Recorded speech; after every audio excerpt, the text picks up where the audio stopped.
Hello everyone, कैसे हो सब। तो दोस्तों, आप सभी का स्वागत है ज्ञान विहार क्लासेस के ऑफिशियल यूट्यूब चैनल पे। आप सभी को पता होगा, अभी कुछ दिन पहले राजस्थान में जो आपका एसएससी है, उन्होंने सीईटी का एग्जाम करवाया, जो आपकी ग्रेजुएशन लेवल का, जो आपका कंप्लीट हुआ है 7 और 8 जनवरी को। तो अभी आपका जो प्लस टू पे बेस्ड है, उसका आपका एग्जाम होना बाकी है। तो यहाँ पे आज अपन डिस्कस करते हैं कि इसमें मैथ और रीजनिंग किस टाइप की पूछी गई थी, ताकि आने वाले एग्जाम में, यानी जो आपका प्लस टू लेवल पे एग्जाम होने वाला है, उसमें आपको आइडिया लग सके कि किस टाइप के क्वेश्चन आपके पूछे गए थे। तो चलिए स्टार्ट करते हैं। देखो, पहला क्वेश्चन आपका, देखो ये सीरीज का क्वेश्चन है। कह रहा है इसमें से गलत संख्या बताओ क्या है। देखो सीरीज के अपन क्वेश्चन ये दे रखा है आपको 14, 39,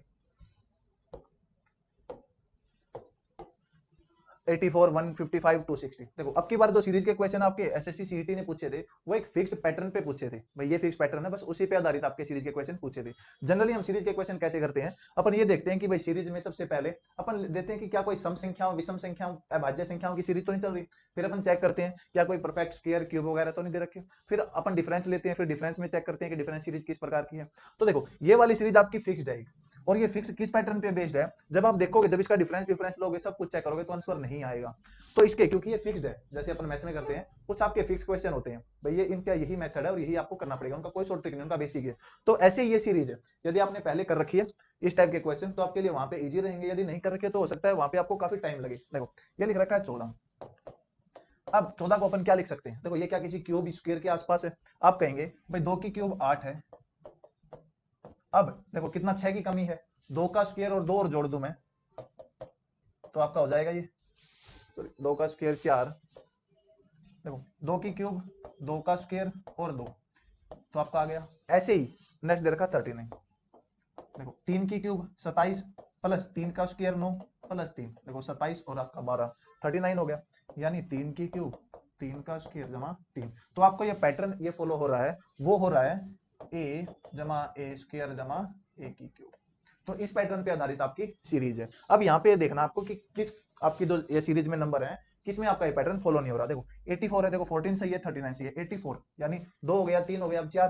देखो 4 जमा 4 का स्क्वायर 16 जमा 4 की क्यूब 64, तो 64 प्लस 20 आपका ये भी सही है। फिर 5 पे चलते हैं, 5 जमा 5 का स्क्वायर 25 जमा 5 की क्यूब 125, तो 125 जमा आपका 30 है, ये आपका 155 होता है, ये भी सही है। फिर 6 पे चलते हैं, 6 जमा 6 का स्क्वायर 36 जमा 6 की क्यूब 216। अब 216 प्लस 42, देखो 16 प्लस 42 आपको पता होगा, ये हो जाएगा आपका 258।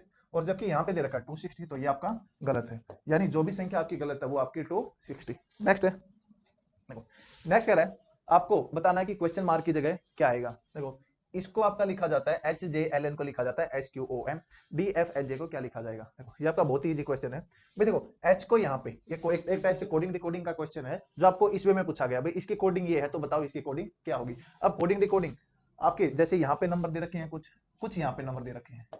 अब ये वाले नंबर देखो 3 तरीके से होते हैं आपके। पहले फॉरवर्ड में, फॉरवर्ड का मतलब क्या है, यहाँ मान लो 4 नंबर दे रखे हैं, ई एफ जी एच। अब ए का रिलेशन ई से होगा, बी का एफ से, सी का जी से, डी का एच से। दूसरी रिवर्स, रिवर्स में क्या होगा, ए का रिलेशन एच से होगा, बी का जी से होगा, सी का एफ का होगा, डी का ई से होगा। तीसरी है क्रॉस। बस ये 3 टाइप के क्वेश्चन ही आपके इसमें बनते हैं। क्रॉसिंग में कैसे होगा, जैसे ए बी सी डी है, उसकी coding E F G H है। तो देखो ए का रिलेशन एफ से, बी का ई से, सी का ई से और डी का जी से। बस 3 टाइप के क्वेश्चन आपके बनते हैं। अब इसमें देखो, यदि आपको अंडरस्टैंडिंग है थोड़ी की, कि भाई आपको याद है ए बी सी डी में कि रिवर्स आपके नंबर क्या होते हैं, तो ये आपके लिए बहुत ईजी है। क्यों, क्योंकि मुझे यहां दिख रहा है H S J Q L O और एन एम, ये आपका उल्टा लिख रखा है। जैसे एच को अपन 8 लिखते हैं, एस को अपन कितना लिखते हैं, यदि मैं पीछे से काउंट करूं तो एस को भी 8 लिखेंगे। जे है आपका, जे 10 लिखा जाता है, और क्यू को मैं पीछे से यदि जेड को 1 मानकर गिनती करूं, तब भी आपका लिखा जाएगा। तो ये देखो मैं आपको एक बार बता देता हूं कि किसको क्या लिखते हैं। देखो सबसे पहले लिखते हैं अपन ए को जेड, तो इसको याद करते हैं अपन ए टू जेड। दूसरे बात बी को वाई लिखते हैं, इसको याद करते हैं हम वाई से। सी को एक्स लिखेंगे, इसको याद करते हैं अपन 6 से। उसके बाद डी को डब्ल्यू लिखेंगे, इसको याद करते हैं हम ड्यू या फिर दूध वाला से। उसके बाद ई को वी लिखते हैं, इसको याद करते हैं अपन इवनिंग से। एफ, एफ को यू लिखते हैं, इसको याद करते हैं अपन 4 से। जी को टी लिखते हैं, इसको याद करते हैं जीटी रोड से। एच को एस लिखते हैं, जिसको याद करते हैं हाई स्कूल से। आई को आर लिखते हैं, इसको याद करते हैं अपन इंडियन रेल से वे से। जे को याद करते हैं अपन, देखो जे को लिखते हैं क्यू, और इसको याद करते हैं अपन जोधपुर क्वीन से। के को पी, इसको लिखते हैं हम काला पानी, या फिर याद करने के लिए क्या आएगा, जे के एल, एल को लिखते हैं अपन ओ से, इसको याद करते हैं लव से। एम को लिखते हैं एन से, यानी इसका उल्टा एन है, तो इसको याद करते हैं अपन मैन से। अब यहाँ पे देखो एच एस, एच की जगह एच दे रखा है, अपना एच कहाँ था, ये दे रखा है। जे की जगह क्यू दे रखा है, ये आपको दे रखा है। फिर था एल, एल की जगह आपको दे रखा है ओ, यहाँ पे ये दे रखा है। फिर एन की जगह एम दे रखा है, ये उल्टा दे रखा है। अब आपको बताना है डी एफ एच जे। देखो डी की जगह अपन क्या लिख सकते हैं डब्ल्यू, एफ की जगह क्या लिख सकते हैं अपन यू, एच की जगह क्या लिख सकते हैं अपन एस, और जे की जगह अपन क्या लिख सकते हैं क्यू। तो डब्ल्यू यू एस क्यू जो आपका ऑप्शन है ए। नेक्स्ट है, नेक्स्ट देखो क्या कह रहा है, ये आपका मैथ का क्वेश्चन है। ये कह रहा है यदि हम शिक्षक को छोड़ दें तो 40 छात्रों और एक शिक्षक की कक्षा की औसत आयु 0.5 वर्ष कम हो जाती है। यदि प्रारंभिक औसत आयु 18 वर्ष हो तो शिक्षक की आयु क्या है। यानी देखो स्टार्टिंग में क्या था, आपका शिक्षक था एक, प्लस आपके 40 छात्र थे, और इनकी जो औसत है वो आपकी थी 18 वर्ष। अब ये कह रहा है शिक्षक को यदि छोड़ दें, देखो यदि शिक्षक की आयु 18 वर्ष ही होती तो एवरेज पे कोई फर्क नहीं पड़ता। अब एवरेज यदि घट रहा है किसी व्यक्ति के जाने से, यदि एवरेज किसी के जाने से घट रहा है तो यानी वो एवरेज से ज्यादा लेके गया है। यदि किसी के आने से एवरेज बढ़ रहा है तो वो एवरेज से ज्यादा लेके आया। बस ये बात ध्यान रखनी है आपने। देखो अब यदि 18 होती तो कोई फर्क नहीं पड़ना था, अब आपका चला गया, अब बचे हैं 40 छात्र। ये कह रहा है अब जो 40 छात्र हैं उनकी आयु देखो, और वो 0.5 से कम होगी। 0.5 से कम कैसे होगी, देखो वो एवरेज से कुछ ज्यादा ले गया।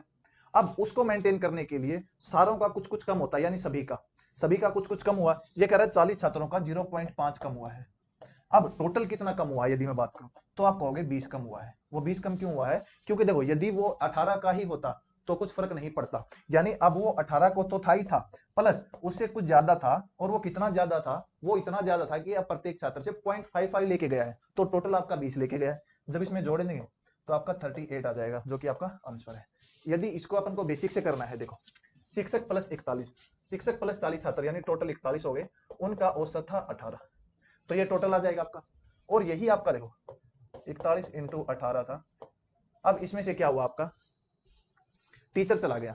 जब आपका टीचर चला गया तो टीचर की कोई एज मान लो x था, ये चला गया। अब ये कह रहा है तो जो औसत आयु है वो 0.5 से घट गई। यानी देखो पहले 41 गुना 18 टोटल थे, अब इसमें से एक x चला गया, ये अब कितने हो गए, देखो अब इनका औसत निकालेंगे तो वो 40 आ जाएगा, और ये आपका बराबर हो जाएगा। देखो 0.5 घट गई, यानी टोटल जितना सम है बटे टोटल स्टूडेंट कितने बचे हुए हैं, तो वो आ जाएगा 17.5। तो इसको गुणा करके सोल्व कर लेना, आपका आंसर आ जाएगा।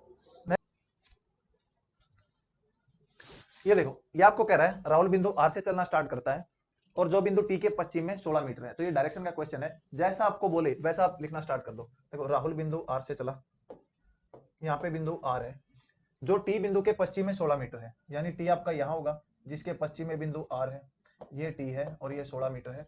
उसके बाद बिंदु आर से 20 मीटर दक्षिण गया, यानी यहाँ पे गया 20 मीटर का, यहाँ पे आ गया। अब फिर वह दाएं मुड़ता है, दक्षिण की ओर चलता है, दाएं मुड़ता है और 10 मीटर चलता है, यानी यहाँ से वो दाएं मुड़ेगा और 10 मीटर चलेगा। उसके बाद क्या कह रहा है, फिर दाएं मुड़ता है और 6 मीटर चलता है, यानी यहाँ पे पहुंच जाता है 6 मीटर। अब देखो यदि मैं इसको यहाँ पे मिला दूं तो ये भी 6 मीटर होगा, और ये बच गया ऊपर वो 14 मीटर होगा, क्योंकि टोटल 20 है। अब आपका कह रहा है गौरव बिंदु ए से चलना स्टार्ट करता है, जो बिंदु टी के 8 मीटर दक्षिण में है, यानी यहाँ से आपका यहाँ से चला, ये 8 मीटर आपका दक्षिण में आ गया यहाँ पे। अब क्या कह रहा है, ये कह रहा है गौरव बिंदु ए से चलना स्टार्ट करता है जो टी के 8 मीटर दक्षिण में है, यानी ये बिंदु आपका ए है। अब बिंदु ए से वह 10 मीटर पूर्व की ओर जाता है, देखो यहाँ से वो 10 मीटर पूर्व की ओर गया, ये गया 10 मीटर। उसके बाद क्या हुआ, दाएं मुड़ता और 6 मीटर चलता है, यहाँ से दाएं मुड़ा 6 मीटर गया, यानी वो यहाँ आ गया। अब यहाँ पे देखो यहाँ से यहाँ 8 मीटर चला था, यहाँ से यहाँ 6 मीटर चला है, तो टोटल 14 मीटर चल लिया, यानी वो कहीं ना कहीं इसके पैरेलल में है। अब कह रहा हूँ 26 मीटर चलता है, 26 मीटर का मतलब है देखो यहाँ से यहाँ दूरी 16 थी, यहाँ से यहाँ 10 है, तो वो आपका इसके पैरेलल यानी यहाँ पे आ गया। अब कह रहा है और बिंदु बी पर रुक जाता है, ये आपका बिंदु बी है। अब कह रहा है बिंदु सी और बी के बीच की दूरी कितनी, यानी यहाँ से यहाँ की दूरी कितनी है, 10 मीटर है, तो ये आपका आंसर है। नेक्स्ट है, देखो नेक्स्ट कह रहा है इन एरो यानी 21 पुरुषों की एक पंक्ति में मनीष को दाईं ओर 4 स्थान सरकाया गया। अब वह बाईं छोर से 12वें स्थान पर है, पंक्ति में दाईं छोर से उसका पूर्व में स्थान क्या था। या फिर in arrow of 20 man Manish shifted by 4 places toward the right. देखो यहाँ पे मनीष आपका मान लो पहले यहाँ था मनीष, अब क्या है 4 स्थान आपका यहाँ शिफ्ट हो गया, तो एम डैश कर देता हूं मैं मनीष की नई पोजीशन। तो यहाँ से यहाँ देखो रैंकिंग की यदि बात करें तो 4 स्थान शिफ्ट हुआ है, तो यहाँ से उसकी रैंकिंग 4th हो जाएगी। अब वो 12 हो गया है लेफ्ट हैंड से, यानी यहाँ से देखो यहाँ वो 12th रैंकिंग पे है, देखो यहाँ से यहाँ 4th, यहाँ से यहाँ 12th, तो यहाँ से यहाँ आपका क्या होगा 8th हो जाएगा। अब ये कह रहा है देखो टोटल 21 है, जब टोटल 21 है तो कह रहा है अर्लियर पोजीशन बताओ। देखो आपको एक बात पता होगी कि जब भी आपको टोटल दे दें, ये लेफ्ट हैंड और राइट हैंड से आपको कोई एक दे दे और दूसरे हैंड से पूछे, तो टोटल में एक जोड़ के एक हैंड से घटा दिया करो। जैसे टोटल 21 है तो एक एंड से देखो इसकी रैंक 8वीं है, अब दूसरे एंड से आपको निकालनी है तो क्या करो, टोटल में एक जोड़ दो 22, इसमें से 8 घटा दो तो जो 14 है वो आपका आंसर होगा। ऐसा अपन क्यों करते हैं, देखो इसलिए करते हैं, मान लो ऐसे कुछ थे, ये थे, अब जो ये है ये ए है, देखो इसकी रैंक यहाँ से आपकी कितनी, आप कहेंगे तीसरी है, यहाँ से इस एंड से आपकी रैंक कितनी है, चौथी है। टोटल अपन देखेंगे कितने हो जाएंगे इसमें, देखो यहाँ से तीसरी रैंक, यहाँ से चौथी रैंक 7, जबकि एक्चुअल में है कितने, 6 है। तो इसलिए अपन एक घटाते हैं, वो एक क्यों घटाते हैं, क्योंकि जो बीच वाला है वो दोनों साइड से आपका काउंट होता है। तो देखो टोटल निकालने के लिए अपन ने लेफ्ट से रैंक प्लस राइट से रैंक माइनस 1 किया है। अब एक को मैं उस साइड ले आऊंगा तो टोटल प्लस 1 हो जाएगा, वो बराबर हो जाएगा लेफ्ट से रैंक प्लस राइट से रैंक। अब टोटल दे रखा है और एक साइड से आपको रैंकिंग दे रखी है, दूसरी से निकालनी है। देखो ये कह रहा है इस चित्र में आपके कितने त्रिभुज हैं, तो आपको ऑप्शन दे रखे हैं 16, 14, 13 और 15। देखो आपको एक बात पता होगी कि जब भी आपको इस टाइप का कोई डायग्राम दे दे, इसमें कितने ट्रायंगल होते हैं, आप कहेंगे 2, एक ऊपर वाला एक नीचे वाला। जब इसको ऐसे कर देगा तब कितने ट्रायंगल होंगे, देखो गिनती लिख लो 3, 4 और जितना हो उसका 2 गुना कर दो 8। यदि मैं यहाँ पे एक लाइन और खींच दूं, देखो मान लो ऐसे कर दिया, अभी गिनती लिखो 1, 2, 3, 4, 5, 6, इसका 2 गुना कर दो, 6 दूनी 12, यानी जितनी भी इसके अंदर आपको डायगोनल मिलाएं या फिर स्टार्टिंग में चारों डायगोनल मिला दो, जितनी भी लाइनें खींचे तो टोटल आप जोड़ दो, उसका 2 गुना कर दो। अब यहाँ पे देखो यदि मैं बात करूं इसमें 3, 4, ये आपका 8 ट्रायंगल होगी, इसमें कितनी होंगी, इसमें आपकी 2 होंगी, इसमें आपका देखो अब क्या, इन दोनों फिगर को जो अपन ने काउंट किया है दोनों को मिलाने से कोई ट्रायंगल बन रही है। और ये आपका निकालने का सबसे आसान तरीका है कि एक ऐसी लाइन ढूंढो जो दोनों फिगर को टच कर रही है या फिर उनके अंदर से क्रॉस हो रही है। तो वो लाइन जो दोनों फिगर को टच कर रही है, एक तो ये है, एक ये है, एक ये है। अब ये चेक करो क्या इनसे कोई आपका और ट्रायंगल बन रही है दोनों को मिलाने से, तो आप देखोगे ये ट्रायंगल एक ये मिल जाएगा आपको, ये वाला, यानी 8 यहाँ थे, 2 वहां थे, एक ये मिल गया, यानी 11 अपने को ट्रायंगल मिल चुके हैं यहाँ तक। अब ऊपर चलो, ऊपर देखो कितने हैं, ऊपर 3 आपको ये मिल गए, एक आपको ये मिल गया, 11 और 3, 11 और 4 हो गए आपके 15 हो गए। अब ये देखो क्या इन दोनों को मिलाने से, देखो ये अपने अलग काउंट किया, ये अलग काउंट किया, अब दोनों की कॉमन लाइन ढूंढो, कॉमन कौन सी है, वो ये लाइन है, एक ये लाइन है, एक ये लाइन है। तो क्या इन 3 लाइनों को बेस, क्योंकि देखो जो भी आपकी कॉमन लाइन होगी वो तो या तो ट्रायंगल की कोई बेस होगी या आपकी साइड होगी। देखो जब अपन जाएंगे यहाँ पे अपने को एक ट्रायंगल और मिल जाएगी, तो एक और मिल गई, तो टोटल आपकी होगी 16। ये आपका आंसर है। नेक्स्ट नेक्स्ट कह रहा है करेक्ट मिरर इमेज बतानी है, इसकी क्या होगी। देखो मिरर इमेज, जब भी अपन मिरर इमेज की बात करें तो आपका, यानी आप यहाँ खड़े हो तो इसकी मिरर इमेज आपकी, देखो यहाँ पे 2 ऑब्जेक्ट है, एक ये है एक ये है, तो इसको मैं, यानी इसकी मुझे मिरर इमेज निकालनी है तो इसको आप ऐसे पलट दो। यानी आपका जो मिरर इमेज में क्या होता है, यदि मैं बात करूं, तो इस साइड तो अपन क्वेश्चन सोल्व करेंगे।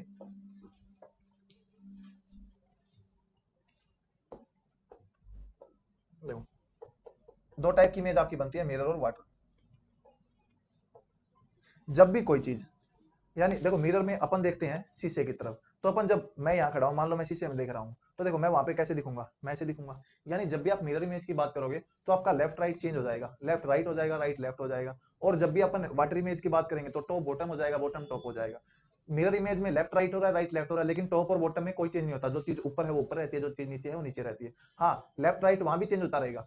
जैसे यहाँ पे देखो मिरर इमेज के लिए हमेशा ये ध्यान रखो, जो भी आपकी चीज इस साइड होगी वो इस साइड हो जाएगी, जो इस साइड होगी वो आपकी इस साइड हो जाएगी। यदि मैं वाटर इमेज की बात करूं तो वाटर इमेज आपकी नीचे बनती है, देखो यहाँ पे।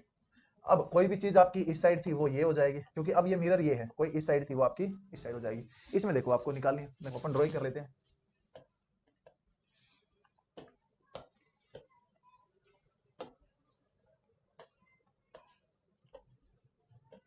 देखो ये है, अब यहाँ पे आपने देखा मिरर इमेज निकालनी है, देखो स्टार्टिंग में तो इसको लो ये वाला। अब देखो मिरर इमेज में आपका एक ही कॉन्सेप्ट है, जो मिरर की तरफ आपका मुंह है वो मिरर की तरफ हमेशा ही रहेगा, और जो मिरर से दूर है वो मिरर से दूर रहेगा। अब ये देखो ये मिरर से दूर था तो ये मिरर से दूर रहेगा। अब सिर्फ इसके बेस पे आप देखो एक 2 ऑप्शन आपके रिजेक्ट हो जाएंगे। कौन से ऑप्शन रिजेक्ट हो रहे हैं, देखो ये रिजेक्ट हो गया और आपका ये रिजेक्ट हो गया, बचे हैं 2 ऑप्शन। अब इन 2 ऑप्शन में देखो कहां से अपन रिजेक्ट कर सकते हैं। देखो आपको ये लाइन दिख रही होगी,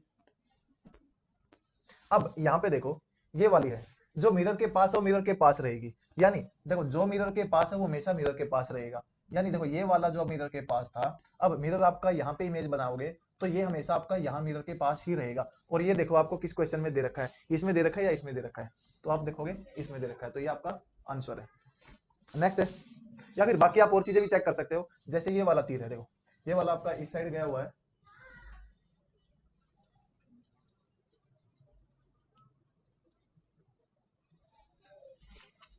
ये वाला तीर आपका इस साइड गया हुआ है, मिरर इमेज में निकाली है, यानी आपका देखो इस साइड है, तो मिरर आपका यहाँ है, तो ये आपको इस साइड दिखेगा, यानी जो आपका यहाँ पे गया हुआ है वो आपको यहाँ दिखेगा।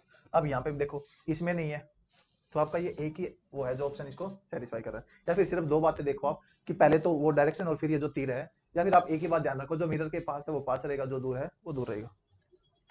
नेक्स्ट देखो ये कह रहा है, दो उम्मीदवार ने एक चुनाव लड़ा, अब एक ने डाले गए मतों का 65% प्राप्त किए और 420 मतों से विजयी हो गया, कोई मत अमान्य घोषित नहीं किया गया हो तो कुल मतों की संख्या बताओ। देखो दो व्यक्ति थे, पहले को 65% मिले, यानी कुल वोट मान लो 100 है, पहले को 65 मिल गए, देखो टोटल थे 100, एक को 65 मिले, तो बाकी दूसरे को मिले होंगे हारने वाले को, उसको कितने मिल गए, आप कहेंगे 35 वोट मिल गए। अब जो हारा है वो कितने वोटों से आ रहा है, आप कहेंगे इसमें से घटा दो, तो आपके 30 वोटों से आ रहा है, और जबकि एक्चुअल में कितने वोटों से आ रहा है वो, या फिर वो दूसरा जीता है 420 वोटों से, ये 30 वोटों से जीता है, इसकी वैल्यू 420 है, एक की वैल्यू आपकी 14 हो जाएगी, और टोटल बताना है कितना है 100, जो हमने 100 माने थे 100 की वैल्यू हो जाएगी 1400, तो ये आपका आंसर है। नेक्स्ट नेक्स्ट कह रहा है, देखो ये आपका कथन और निष्कर्ष वाला है, ये कह रहा है गुणवत्ता का एक मूल्य टैग होता है, भारत शिक्षा के लिए बहुत सारा धन आवंटित कर रहा है, यानी गुणवत्ता का एक मूल्य टैग होता है, यानी जो भी आपकी क्वालिटी मिलेगी उस पे आपने देखा होगा कि वो एक मूल्य पे डिपेंड करेगी, यानी जहां आपकी कीमत ज्यादा होगी वहां क्वालिटी मैटर करेगी। अब भारत शिक्षा के लिए बहुत सारा धन आवंटित कर रहा है, अब निष्कर्ष पढ़ो, भारत में शिक्षा की गुणवत्ता में जल्द ही सुधार होगा। देखो साथ में ये कह रहा है गुणवत्ता क्या है का एक मूल्य टैग होता है, यानी जहां पे मूल्य होगा वहां पे क्वालिटी सब होगी। अब ये कह रहा है भारत शिक्षा के लिए धन आवंटित कर रहा है, तो यानी यदि पैसा किसी चीज में लग रहा है तो आपका क्या होगा, गुणवत्ता बढ़ेगी। तो यदि क्वालिटी, यदि एजुकेशन में पैसा लग रहा है तो अपन उम्मीद कर सकते हैं कि आपकी जल्द ही सुधार होगा, तो ये वाला सही है। दूसरा कह रहा है अकेले वित्त पोषण शिक्षक शिक्षा की गुणवत्ता को बढ़ा सकता है, अकेले वित्त पोषण, तो ये गलत बात है। वित्त पोषण आपका एक पार्ट हो सकता है, भैया पैसे देके वो एक हेल्प कर सकता है, लेकिन सिर्फ पैसा ही आपका एजुकेशन को बढ़ाए ये जरूरी नहीं है, फिर तो टीचर्स की जरूरत ही नहीं बचेगी, तो ये गलत है, तो सिर्फ ए आपका अनुसरण करता है। नेक्स्ट नेक्स्ट कह रहा है, देखो ये ब्लड रिलेशन का है, ये कह रहा है ए बी की बहन है, सी बी की माता है, डी सी का पिता है, ए डी की माता है, ए किस प्रकार डी से संबंधित है। यहाँ देखो ए है वो बी की बहन है, नेगेटिव रिप्रेजेंट करेंगे अपन फीमेल के लिए।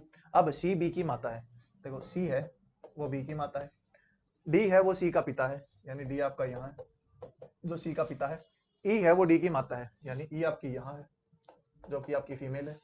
अब कह रहा है ए किस प्रकार डी से संबंधित है, देखो डी की लड़की है सी और सी की लड़की है ए, तो यानी डी की बेटी है, तो यानी हम कह सकते हैं पोत्री, यानी ग्रैंड डॉटर।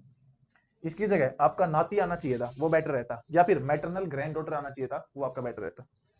नेक्स्ट ये कह रहा है एक ट्रेडर है वो 20% और 10% डिस्काउंट देता है अंकित मूल्य पर, अगर कॉस्ट प्राइस आपका चेयर का 2000 है तो कस्टमर को वो कितने की पड़ेगी। देखो 2000 की है, अब उसने 20% छूट दे दी 10%, या तो कंबाइंड निकाल लो आप छूट कितनी होगी, या फिर देखो 2000 था 20% छूट दे दी तो 80/100 की वस्तु रहेगी, उसके बाद जो ये कीमत आई है उस पर 10% फिर दे दी तो 90% रहेगी इसकी वैल्यू।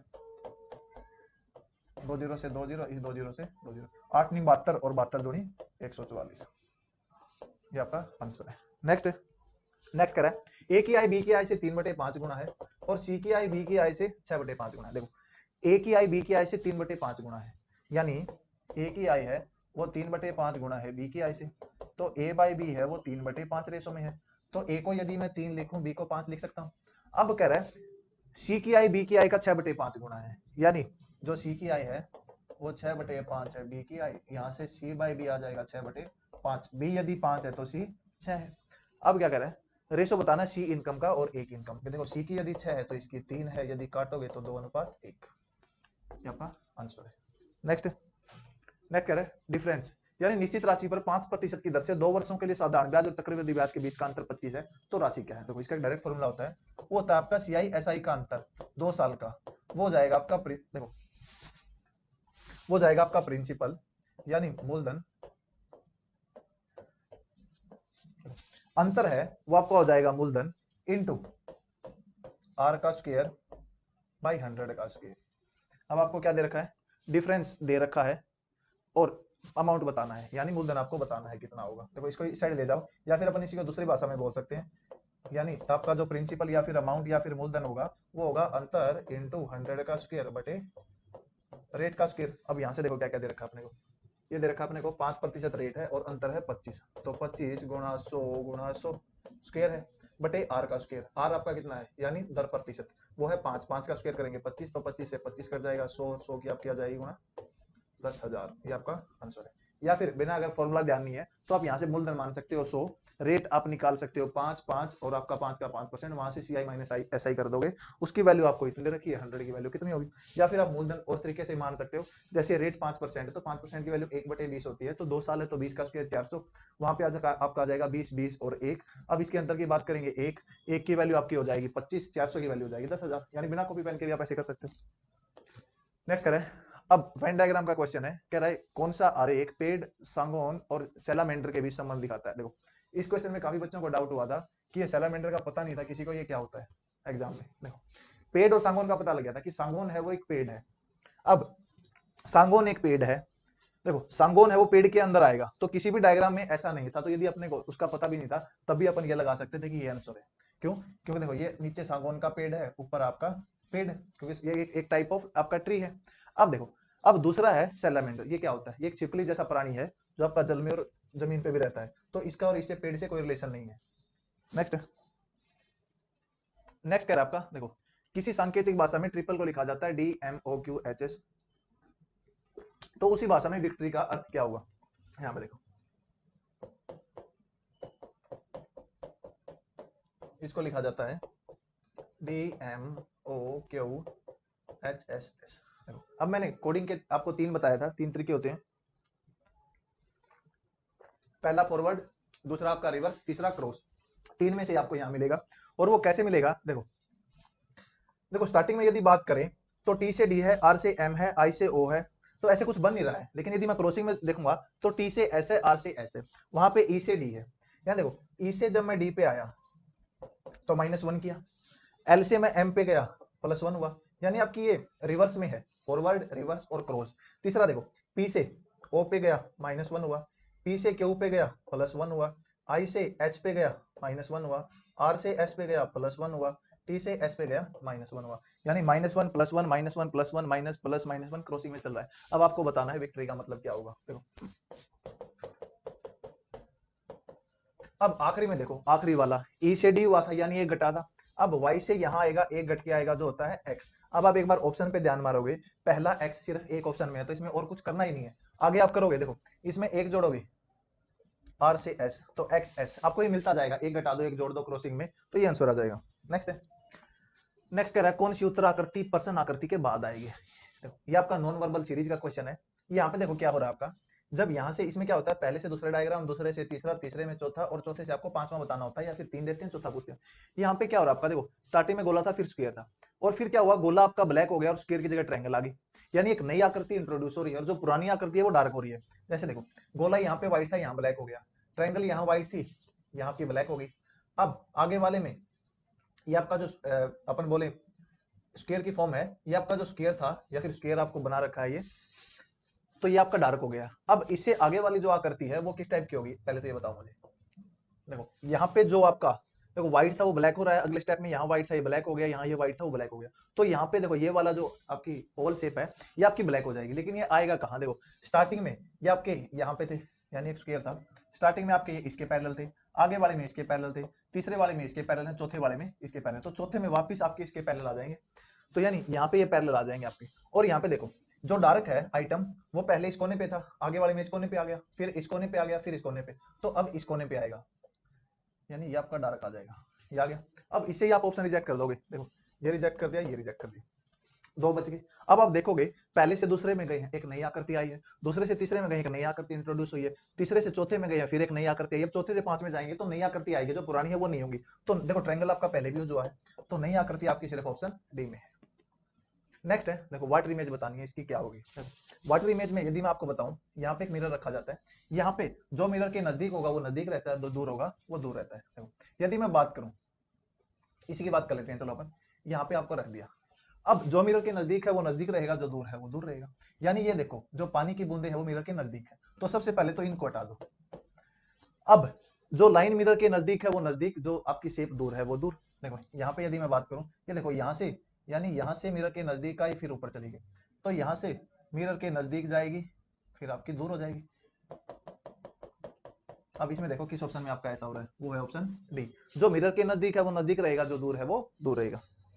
नेक्स्ट कह रहा है बी ई के बाईं ओर है लेकिन ए की, अच्छा 5 विद्यार्थी A B C D E F एक पंक्ति में बैठे हैं। डी ई के दाईं ओर है, बी ई के बाईं ओर है लेकिन ए के दाईं ओर है, डी सी के बाईं ओर है, सबसे बाईं ओर कौन बैठा है? यानी ए बी सी डी 5 बैठे हैं, अब डी है वो राइट है ई के। देखो जब भी क्वेश्चन को सोल्व करो, राइट ये लो लेफ्ट ये लो, यानी आपका ये दाया और ये लो है बाया।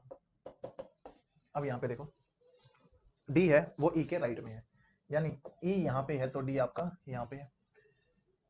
डी ई के दाईं ओर है, अब बी ई के बाईं ओर है, यानी बी है वो ई के लेफ्ट में है, तो बी आपका ये हो जाएगा। लेकिन ए के दाईं ओर है तो ए के यहाँ दाईं ओर हो जाएगा। अब कह रहा है डी सी के बाईं ओर है, तो सी आपका यहाँ आ गया, डी सी के बाईं ओर है। अब क्या पूछ रखा है इसमें, ये पूछ रखा है सबसे बाईं ओर कौन बैठा है, यानी लेफ्ट में सबके कौन बैठा है, तो वो आपका ए है।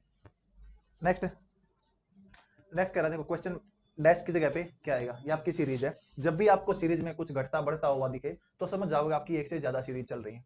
यानी देखो एक से 4 पे गए, फिर 3, फिर 8, फिर 7, यानी घटता बढ़ता हो तो 2 सीरीज आपकी हमेशा चलती है। जैसे 1 से 3 पे गए हैं तो आपका 2 बढ़ गया, 3 से 7 पे गए हैं 4 बढ़ गया। अब 7 से यहाँ जाना है और फिर यहाँ से यहाँ जाना है। अब दूसरी सीरीज में अपन देखेंगे 4 से 8 में गए हैं 4 बढ़ गया, 8 से 12 में गए हैं 4 बढ़ गया, फिर 4 बढ़ गया। देखो यहाँ तो आपका 4 4 बढ़ रहा है, वहां आपका देखो पॉसिबिलिटी है 2 हो गया 4 हो गया, अब आगे 6 भी हो सकता है 8 भी हो सकता है, वो देखना अपने को 6 होगा या 8 होगा। यदि 8 होगा तो आगे फिर 16 होना चाहिए, जबकि 16 यदि जोड़ेंगे तो बहुत ज्यादा हो जाएगा, यानी आपका 6 ही है। सम संख्याएं चल रही हैं 2 4, अब 6 का डिफरेंस, अब आगे आ जाएगा 8 का डिफरेंस, तो 21 में तो या तो 8 घटा दो या फिर साथ में 6 जोड़ दो, जो आपकी आपका आंसर देगा 13। नेक्स्ट है ये कह रहा है अनीता भावेश की पत्नी है, वह चंचल अनीता की बहन है, दिनेश चंचल का पिता है, जबकि रमेश दिनेश का पुत्र है। रमेश का भावेश से क्या संबंध है? यानी अनीता है वो भावेश की वाइफ है। देखो अनीता है वो भावेश की, देखो जो अपन रिप्रेजेंट करते हैं इस तीर से रिप्रेजेंट करेंगे अपन।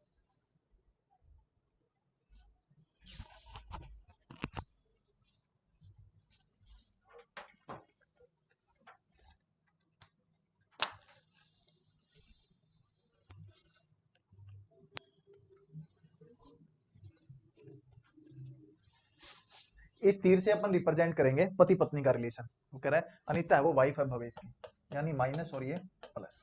अब चंद्रा है वो सिस्टर है अनीता की, यानी अब सिंपल लाइन से अपन रिप्रेजेंट करेंगे। अब चंद्रा है वो सिस्टर है, चेंज कर लेते हैं एक बार। देखो चंद्रा है वो सिस्टर है, अब क्या कह रहा है सर चंचल है वो सिस्टर है। देखो ये कह रहा है अनीता है भावेश की वाइफ है, चंचल है वो सिस्टर है अनीता की, अब दिनेश है वो फादर है चंचल का, यानी दिनेश आपका फादर है, तो वो चंचल का फादर होगा तो वो अनीता का भी फादर होगा। अब कह रहा है रमेश है वो सन है दिनेश का, दिनेश है वो फादर है चंचल का, अब रमेश है वो सन है दिनेश का, यानी आपका रमेश यहाँ है, रमेश इसका सन है तो वो इसका भाई हो जाएगा।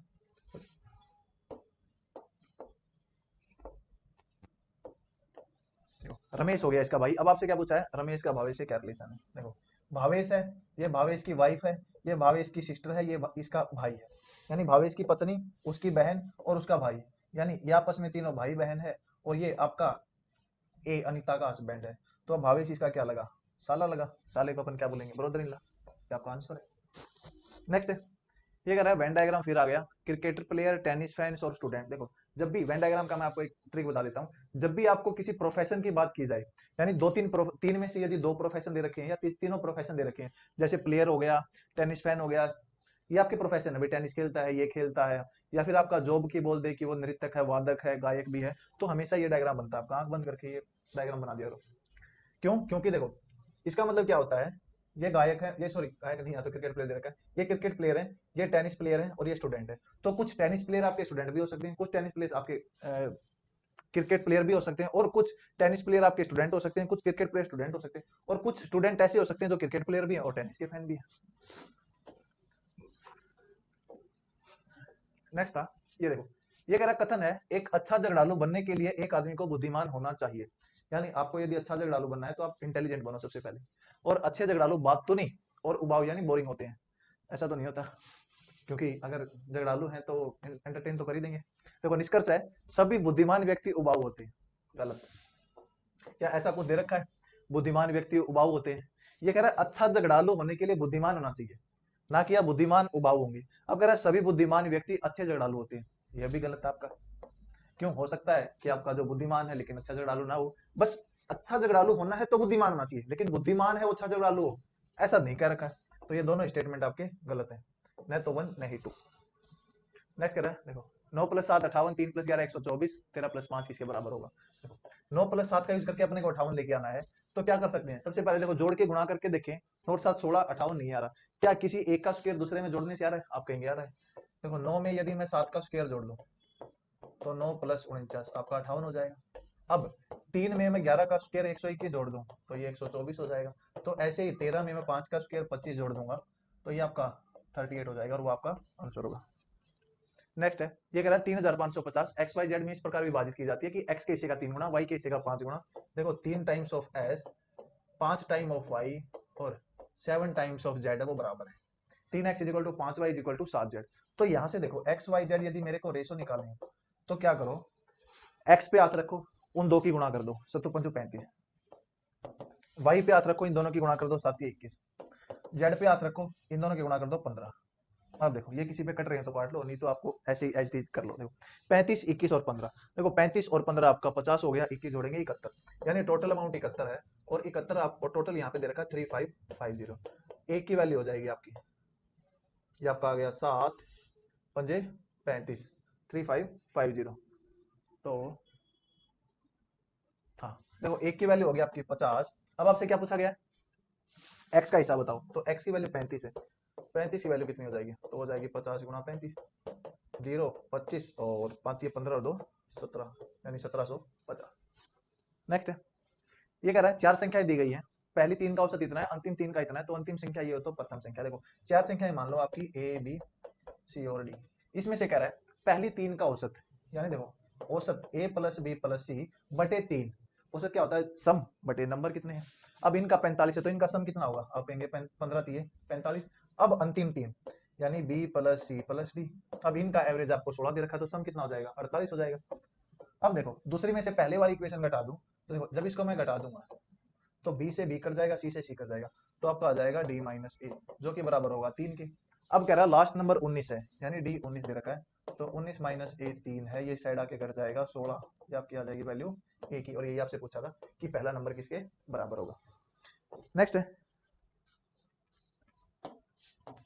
ये कह रहा है सिंपल इंटरेस्ट साधारण ब्याज पर एक राशि 4 वर्ष में 1120 हो जाती है और 1200 हो जाती है। अच्छा 1200 कैसे होगी, कितने सालों में, इंग्लिश में देखो सिंपल इंटरेस्ट अमाउंट 1120 4 साल में और 1200 हो रहा है 5 साल में। अच्छा यहाँ से दे रखा है 4 साल में 1120, 5 साल में 1200। देखो मूलधन आपका सेम रहता है, हर साल ब्याज जुड़ता रहता है, यानी 4 साल में मूलधन प्लस ब्याज आपका जोड़ के 1120 हो गया, 5 साल में मूलधन प्लस ब्याज जोड़ के 1200 हो गया, यानी जो 1 साल का यानी 4 से 5 साल में जो ऐड हुआ है वो ब्याज हुआ है, तो हर साल ब्याज बराबर रहता है साधारण ब्याज। तो एक ईयर का ब्याज जिसमें से ये घटा दो आपका 80 रुपए आ गया। अब देखो या तो आप 4 साल का निकालो, 4 साल का ब्याज कितना हो जाएगा 320, या फिर 5 साल का ब्याज निकालो, वो कितना हो जाएगा 400। अब उसमें से घटा दो आपका मूलधन आ जाएगा, देखो 400 1200 में से घटाओगे 800 आ जाएगा, 1120 में से 320 घटाओगे तब भी 800 आ जाएगा, कुछ भी कर लो आंसर पे कोई फर्क नहीं पड़ेगा।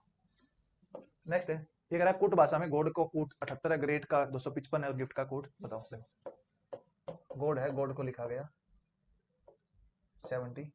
देखो जब भी आपका ये आपका नंबर कोडिंग का क्वेश्चन है, देखो जब भी आपको इसकी कोडिंग ये दे रखी हो तो हमेशा आपको एक बात ध्यान रखनी है कि इसके स्टार्टिंग में नंबर लिख लो आप। देखो जी को 7 लिखते हैं, ओ को 15 लिखते हैं, इसको 4 लिखते हैं। अब यहाँ पे क्या क्या पॉसिबिलिटी है, ये 78 क्या क्या हो सकता है, या तो इन सब का जोड़ हो सकता है या फिर इन सब का जोड़ करके किसी नंबर से गुना कर सकता है। अब वो नंबर क्या क्या हो सकता है आपका, या तो नंबर ऑफ डिजिट्स हो सकता है, या कोई रैंडमली नंबर हो सकता है, या फिर आपका जो कंसोनेंट है नंबर ऑफ कंसोनेंट हो सकता है, या फिर नंबर ऑफ वोवल हो सकता है। यदि इतना करने के बाद भी नहीं आता है तो इसका रिवर्स में जाओ। रिवर्स में इनकी कोडिंग क्या होगी, जैसे जी है 7 लिखता है, रिवर्स में इसको क्या लिखेंगे अपन 20 लिखेंगे, तो उसको जोड़ो फिर उसको किसी से गुणा करके देखो। तो ये वाले स्टेप है जो आपको मेनली फॉलो करने होते हैं। देखो जब अपन फॉरवर्ड में इसको जोड़ेंगे, गोड को 78 लिखा है, इनको जोड़ो 15 और 7 आपका हो गया 22, 22 और 4 26। अब ये देखो क्या 26 के पाड़े में आता है, आप कहेंगे 26 3 78 होता है, यानी 26 × 3 78।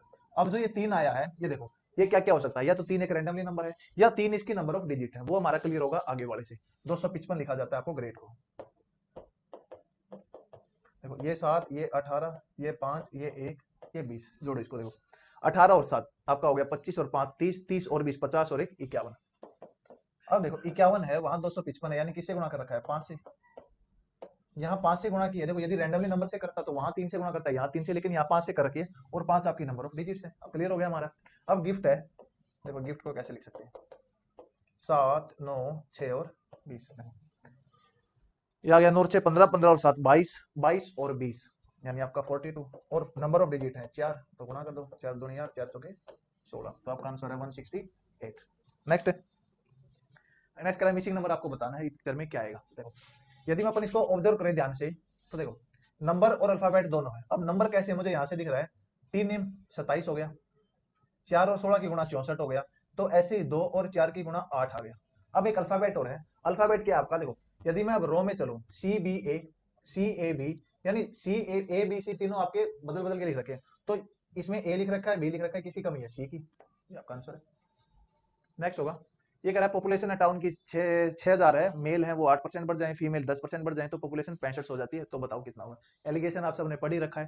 देखो यहाँ पे क्या करो, मेल को देखो कितने बड़े हैं, यहाँ फीमेल कितने बड़े हैं, और यहाँ पे आपके टोटल कितने बड़े हैं, तो जो ये रेशो होगी आपकी, वो मेल रेशो फीमेल आपको दे देगी। देखो 6000 था, 10% आपके बढ़ जाए मेल, यानी मेल आपके बढ़ गए 10%। तो देखो 6000 का 10% निकालो, या फिर परसेंटेज में चलो या फिर नंबर में चलो, कैसे कर लो सेम आंसर आ जाएगा। तो अपन नंबर में चलते हैं, 6000 का आपका क्या है, नंबर ऑफ मेल है वो 8% बढ़ रहे हैं, अच्छा मेल 8% बढ़ रहे हैं, तो यानी देखो यहाँ 8% बढ़ रहे हैं, तो 6000 का 8% कितना होगा, आप कहेंगे 480।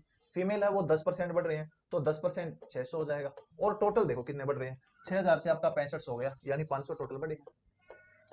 इसके अकॉर्डिंग कितने बड़े हैं, इसके अकॉर्डिंग कितने बड़े हैं, तो टोटल डिफरेंस ले लो। देखो ये आपका आ गया 100 का, और ये आपका आ गया 20 का, यानी 5:1। अब ये जो 5:1 है, ये आपकी मेल और फीमेल की पॉपुलेशन को रिप्रेजेंट करेगी, यानी टोटल 6, इनको जोड़ूंगा मैं 5 और 1 6, 6 आपका 6000 को रिप्रेजेंट कर रहा है, 5 आपका 5000 को करेगा, 1 आपका 1000 को करेगा। अब क्या पूछा था आपको, फीमेल कितनी है, तो फीमेल आपकी 1000 है। या फिर परसेंटेज में भी कर सकते थे, जैसे ये 8% बढ़ी, वो आपका 10% बढ़ गया, और टोटल आपका 500 बढ़ा है 6000 पे, तो 500 बटे 6000 गुणा 100, 2 जीरो से 2 जीरो, 1 जीरो से 1 जीरो, तो 50/6 आ जाता है। इसमें एलिगेशन लगा दो, जो रेशो आएगी आपकी वो सेम रेशो ही आएगी। नेक्स्ट कह रहा है एरिया है दो इक्विलेटरल ट्रायंगल या फिर समबाहु त्रिभुजों का इस अनुपात में, तो परिमाप क्या होगा। देखो जब भी कोई त्रिभुज होती है साइड बराबर है आपकी, अब वो समबाहु त्रिभुज है, यानी तीनों की समान भुजाएं हैं, अब उसका अनुपात आपका एरिया का ये दे रखा है, तो आपको पता होगा समबाहु त्रिभुज का क्षेत्रफल क्या होता है, √3/4 a²। यानी यदि मैं कांस्टेंट टर्म हटा दूं तो a² यानी साइड के स्क्वायर पे डिपेंड करता है, तो एरिया हमेशा स्क्वायर की फॉर्म में चलता है साइड के। तो यदि एरिया की रेशो 36:25 है, तो साइड की रेशो क्या हो जाएगी, देखो साइड की रेशो हो जाएगी इनका √, यानी 6 और 5। अब जो परिमाप है, तीनों दो ट्रायंगल है, तीन तीन भुजाएं हैं, परिमाप के लिए तीनों को जोड़ेंगे तो 3 आपका वैसे ही कॉमन आ जाएगा, रेशो पूछ रखी है, तो जो साइड का रेशो होगा वही परिमाप का रेशो होगा। नेक्स्ट है, ये कह रहा है सीईजी को टीएसआर लिखा गया, एफजेएच को क्यूपीओ लिखा गया, तो आई के एम को किस प्रकार लिखा जाएगा। देखो ये अच्छा क्वेश्चन था। सीईजी को लिखा गया टीएसआर, देखो यहाँ 3 है, ये 5 है, ये 7 है, ये आपका 20 है, ये 19 है, ये 18 है। अब क्यू पी ओ को लिखा जाता है आई के एम, एफ एच जे को लिखा जाता है,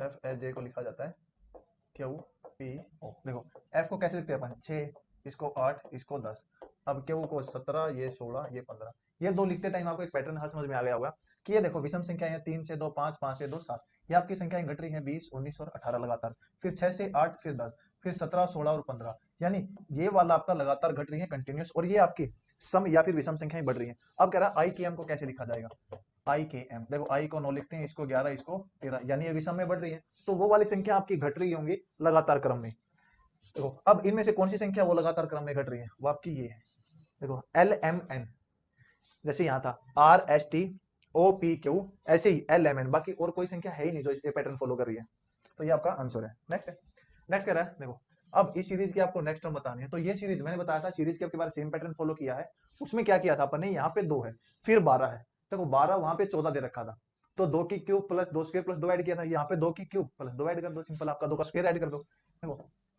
जो 12 है इसको लिख सकते हैं अपन 2 की क्यूब प्लस 2 की 2, 2 की क्यूब 8 प्लस 4 12 आ गया, 2 2 को लिख सकते हैं अपन a की क्यूब जमा a का स्क्वायर, ये भी हो गया। अब 36 को क्या लिख सकते हैं, 3 की क्यूब जमा 3 का स्क्वायर। 80 को क्या लिख सकते हैं, 4 की क्यूब जमा 4 का स्क्वायर। 150 को क्या लिख सकते हैं, 5 की क्यूब जमा 5 का स्क्वायर। 125 जमा 25। अब आगे क्या रहा है, क्या आएगा, तो वो आगे आएगा 6 की क्यूब जमा 6 का स्क्वायर, यानी 6 की क्यूब 216 होंगी और 6 का स्क्वायर 36 होगा। तो आपका 6 और 6 12, 3 और 1 4 1 5 और 2 252। नेक्स्ट है, नेक्स्ट कह रहा है देखो, ये कह रहा है क्या लोगों द्वारा आयकर को टाल देना चाहिए। हाँ, कर अत्यधिक उच्च है। फिर है नहीं, यह कल्याण कार्यक्रमों को बाधित करेगा। कह रहा है कौन सा तर्क मजबूत मजबूत है और कौन सा तर्क कमजोर है। देखो, लोगों द्वारा आयकर को टाल देना चाहिए। आयकर हमारी जिम्मेदारी है आयकर देना, क्योंकि आप आयकर देते हो, इससे ही रोड बनते हैं, इससे ही आपके जो भी प्रोग्रेस के वर्क है वो इससे होते हैं। तो पहली बात तो गलत है, हाँ आयकर अधिक उच्च है। दूसरी बात नहीं, यह कल्याण कार्यक्रमों को बाधित करेगा, ये आपका बिल्कुल सही बात है। नहीं, क्योंकि जिस चीज से डेवलपमेंट हो, यदि अपन उसको रोक देंगे तो आपके जो डेवलपमेंट के कार्य हैं, यानी जो आपके वेलफेयर प्रोग्राम है, वो आपके रुक जाएंगे, यानी अफेक्टेड हो जाएंगे। तो इसलिए आपका आंसर केवल तर्क 2 मजबूत है। नेक्स्ट कह रहा है देखो, ये कह रहा है सोहन 2 बकरियों को समान मूल्य पर बेचकर एक बकरी पर 10% का लाभ, दूसरी पर 10% की हानि, तो कौन सा सत्य है। जब भी आपका विक्रय मूल्य समान हो, एक पे x% का लाभ, दूसरे पे x% की हानि, तो हमेशा आपको हानि होती है, और वो हानि होती है आपकी x स्क्वायर बाई 100% की। यहाँ पे x की जगह 10 है, तो 10 स्क्वायर बाई 100 यानी 100 बाई 100, यानी 1% की आपको हो जाएगी हानि। तो ये आपका आंसर है, ये ध्यान रखना, ये आपका बहुत इंपॉर्टेंट क्वेश्चन है। नेक्स्ट कह रहा है डाइस। देखो, डाइस की 2 पोजीशन आपको दिखा रखी है। देखो यहाँ पे आपको देखो, ये कह रहा है 5 के विपरीत क्या होगा। देखो 5 के विपरीत वही होगा, यहाँ पे एक बात ध्यान रखो, देखो 1 4 2 दे रखे हैं, 2 6 3 दे रखे हैं, यानी आपको देखो 2 दे रखा है, 2 के पड़ोस में 1 और 4 है, 2 के पड़ोस में 3 और 6 है। दो मैं तो बताता हूँ इसके टोटल डाइस पे नंबर लिखे होते हैं 3 4 5 और 6। जो भी विपरीत है वो आपके पड़ोसी नहीं हो सकते, जो पड़ोसी है वो विपरीत नहीं हो जाएंगे। 2 के पड़ोसी 1 और 4 है, तो 1 और 4 कभी भी 2 के विपरीत नहीं होंगे। फिर यहाँ पे 3 और 6 है, 3 और 6 कभी भी विपरीत नहीं होंगे, तो बच गए 2 और 5 आपके विपरीत है। अब क्या रहे, 5 के विपरीत क्या होगा, तो 2 होगा। या फिर एक बात ध्यान रखनी है कि जो आपका कॉमन होता है उसके विपरीत वो संख्या होती है जो दिखाई नहीं देती, या फिर जो दिखाई नहीं देती उसके विपरीत वो संख्या होती है जो आपकी कॉमन है। अब इसमें देखो 1 से 6 तक आपको सब संख्याएं दिखाई दे रही हैं 5 को छोड़कर, तो 5 किसके विपरीत हो जाएगा, जो आपको 2 बार दिखाई दे रही है, इसमें और इसमें, या दोनों में जो कॉमन है। नेक्स्ट है, ये कह रहा है 479 को लिखा जाता है फ्रूट इज स्वीट, और 248 को लिखा जाता है वेरी स्वीट वॉइस। 637 का अर्थ ईट फ्रूट डेली, और इज का मतलब बताओ। देखो फ्रूट इज स्वीट, यदि मुझे फ्रूट और स्वीट का पता हो तो मैं निकाल सकता हूँ, क्योंकि 479 का अर्थ है। अब देखो, अब फ्रूट किस में दे रखा है, यहाँ पे देखो वेरी स्वीट वॉइस दे रखा है। अब पहले और दूसरे वाले को यदि मैं कंपेयर करूँ, 479 का अर्थ है फ्रूटी स्वीट, 248 का मतलब है वेरी स्वीट वॉइस, यानी दोनों में कॉमन है स्वीट, और दोनों में नंबर कौन सा कॉमन है, यहाँ है 479, वहां है 248, यानी स्वीट का आपका कोड है वो 4 है, दोनों में आपका 4 है। अब देखो तीसरे को लो, तीसरा है 637, इसका मतलब है ईट फ्रूट डेली, तो यानी फ्रूट इसमें और तीसरे में कॉमन है। अब कॉमन क्या है, देखो 479 और 637, यानी 7 है, वो आपको रिप्रेजेंट कर रहा है फ्रूट को। अब टोटल 3 नंबर हैं, जिसमें से 4 और 7 आपके फ्रूट और स्वीट को रिप्रेजेंट कर रहे हैं, तो जो बच गया नंबर 9 वो किसको रिप्रेजेंट करेगा, इज को। तो ये आपका आंसर है। नेक्स्ट, नेक्स्ट कह रहा है एक्स की आय वाई से 10% अधिक है तथा वाई की आय जेड की आय से 20% कम है। तो हमेशा एक्स वाई जेड लो, और जो आखिरी में आपका दे रखा हो उसकी 100 मान लो। देखो आखिरी में जेड दे रखा है, वाई की आय जेड की आय से 20% कम है, तो जेड की यदि 100 है तो इसकी 80 होगी। अब ये कह रहा है एक्स की आय वाई की आय से 10% अधिक है, 80 का 10% आपका 8, 8 अधिक यानी 88। बस अब इसको काट लो, 4 पे 22, 4 पे 20 और 4 पे 25, ये आपका आंसर है। नेक्स्ट है, नेक्स्ट कह रहा है उमंग ने उमा से कहा, क्या कहा, तुम मेरी माता के पुत्र की पत्नी हो, यानी उमंग की माता का पुत्र, यानी उमंग का बेटा उसकी पत्नी हो, यानी उमा है वो उमंग के बेटे की पत्नी है, तो उमंग है वो उमा का क्या लगा, ससुर लगा, फादर इन लॉ लगा। नेक्स्ट है, ये कह रहा है ए 10 मीटर पूर्व की ओर चलता है, फिर 10 मीटर अपने दाईं ओर जाता है, फिर हर बार अपनी बाईं ओर मुड़कर क्रमशः 5 15 और 15 मीटर चलता है। अब वह प्रारंभिक स्थान से कितनी दूरी पर है। सबसे पहले देखो ए है वो 10 मीटर ईस्ट में गया, यहाँ पे गया ए, ये 10 मीटर है। अब 10 मीटर राइट में मुड़ा है, यहां से मुड़ गया 10 मीटर। अब यहाँ पे क्या है, अब वो लेफ्ट में मुड़ा है 5 15 और 15। देखो लेफ्ट में यहां से मुड़ेगा, यहाँ मुड़ा 5, फिर आपका 15, यानी यहाँ गया, देखो ये 10 कवर की, 5 ऊपर गया। अब फिर लेफ्ट में 15, तो यानी देखो 5 ये थी, 10 ये थी, तो आपका जहां चला था उसके पैरेलल में पहुंच गया यहाँ पे। अब कह रहा है स्टार्टिंग पॉइंट से किस पोजीशन पे, यानी कितनी दूर है, देखो वो इतनी दूर है और ये आपकी दूरी है 5, आपका आंसर है। नेक्स्ट है, नेक्स्ट कह रहा है 5 वर्ष का साधारण ब्याज मूलधन के 20% के बराबर है, यानी हम कह सकते हैं कि मूलधन का 20% है, 5 वर्ष का साधारण ब्याज कह रहा है मूलधन के 20% के बराबर है। देखो मूलधन के 20% हुआ 5 वर्ष में। अब कह रहा है तो मूलधन के बराबर कब हो जाएगा, यानी मूलधन देखो परसेंटेज में यदि बात करें तो मूलधन यदि 100 है तभी उसका 20% ये बोला है। देखो अब मूलधन के बराबर कब हो जाएगा, जब ये 100% हो जाएगा। तो इसको 100% बनाने के लिए मुझे किससे गुणा करनी पड़ेगी, 5 से। तो इसको भी 5 से गुणा कर दो, तो ये आपका आंसर आ जाएगा 25 वर्ष। नेक्स्ट करें, एक आयताकार मैदान है, उसका क्षेत्रफल 300 वर्ग मीटर है। अब विकर्ण का माप 25 मीटर हो तो मैदान का परिमाप क्या होगा। देखो आयताकार ये मैदान है, उसका क्षेत्रफल यानी ये एल है ये बी है, तो आपको पता होगा अब क्षेत्रफल क्या होगा एल बी, यानी ये है 300। अब विकर्ण का माप 25 है, यानी एल स्क्वायर जमा बी स्क्वायर का अंडर रूट वो 25 है। ऐसी कोई संख्या यदि आपको पता है जिनकी गुणा 300 है और जिनके अंडर रूट यानी एक ट्रिपलेट होता है, आपको पता हो 90 डिग्री का ये कोण होगा, तो जिसको अगर जिसने ज्योमेट्री वगैरह थोड़ी बहुत पढ़ रखी है उसको पता होगा क्या क्या होता है, ट्रायंगल का आइडिया है। तो दो संख्याएं ऐसी जो आपकी जिनके स्क्वायर का अंडर रूट आपका तीसरी संख्या दे और जिनका प्रोडक्ट आपका 300 हो, तो वो 15 और 20 है। आपको कुछ भी सोल्व नहीं करना पड़ेगा। ये आपकी 20 है लेंथ और ये 15 है। देखो 15 और 20 आपका 300 होता है, और 15 और 20 और 25 ये आपका ट्रिपलेट है। ट्रिपलेट एक ऐसी संख्या होती है जिसमें पहली दो का स्क्वायर तीसरी के स्क्वायर के बराबर होता है। जैसे 15 का स्क्वायर आप 225 देखोगे, 100 का 400, तो टोटल 625 हो गया, और 25 का स्क्वायर भी 625 होता है। बस आगे आंसर आप आपसे क्या पूछा है, पेरीमीटर पूछा है, कितना होगा। देखो अब लंबाई है 20 और 15 यानी, और पेरीमीटर होता है 2 इंटू लंबाई प्लस चौड़ाई। अब 35 को 2 से गुणा कर दो 70, ये आपका आंसर है। नेक्स्ट कह रहा है 350 और 320 और 350 के मध्य की सभी सम संख्याओं का आपको औसत बताना है। देखो 320 से लेकर 350 तक जो सम संख्या है उनका औसत, तो यानी 320 से आगे वाली सम संख्या आपकी क्या होगी, 322 होगी,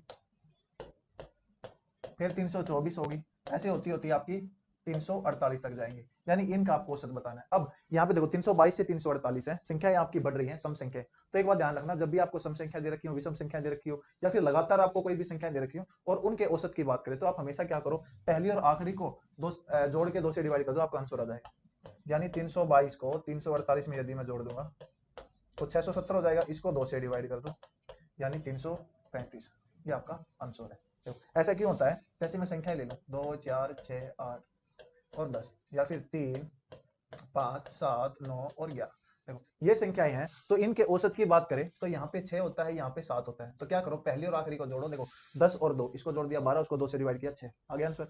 11 और 3 14, इसको 2 से डिवाइड करो 7, तो आगे आंसर। तो जब भी आपको ऐसे कोई मिले एपी में, यानी ऐसी संख्याओं को हम बोलते हैं कि ये संख्याएं आपकी समांतर श्रेणी में या फिर एपी में है। तो नेक्स्ट क्वेश्चन देखते हैं। नेक्स्ट है, ये कह रहा है इसमें कितने ट्रायंगल हैं। देखो ये मैंने अभी करवाया था थोड़ी देर पहले। देखो इसमें यदि ट्रायंगल निकालने हैं तो इसका 2 गुणा कर दो 8, इसमें कहीं भी आपको ऐसे कर दे तो जोड़ दो, इसका 2 गुणा कर दो 10, तो इसको ले लेते हैं, मान लो ऐसे दे दी तो सबको जोड़ो 3 4 5 6, इसका 2 गुणा कर दो 12, यानी 12 इसमें होगी। 3 आपकी ये दे रखी है। अब देखो क्या दोनों को मिलाने से कोई ट्रायंगल बन रही है, आप देखोगे कि जब दोनों को मिलाएंगे तो कोई भी ट्रायंगल नहीं बनेगी। तो 12 और 3 15, ये आपका आंसर है। नेक्स्ट है प्लस का मतलब गुणा, माइनस का प्लस, गुणा का माइनस, माइनस का प्लस। तो 124 भाग में 132 माइनस 8 गुणा 2 प्लस 2 इंटू 11 क्या होगा। देखो पहले 124 लिख रखा है, फिर है भाग। अब भाग का मतलब क्या है आपका, भाग का मतलब प्लस है तो प्लस लिख लो। फिर आपको दे रखा है 32, 32 लिख लो। फिर आपको दे रखा है माइनस। अब ढूंढो माइनस का मतलब क्या है। देखो माइनस का मतलब आपका प्लस है तो प्लस कर दो, प्लस में 8 दे रखा है। माइनस का मतलब प्लस, माइनस का मतलब प्लस है। और भाग किसका मतलब है, फिर प्लस का मतलब गुणा, भाग प्लस, गुणा माइनस, माइनस प्लस। ये गलत आई थिंक लिख रखा है। देखो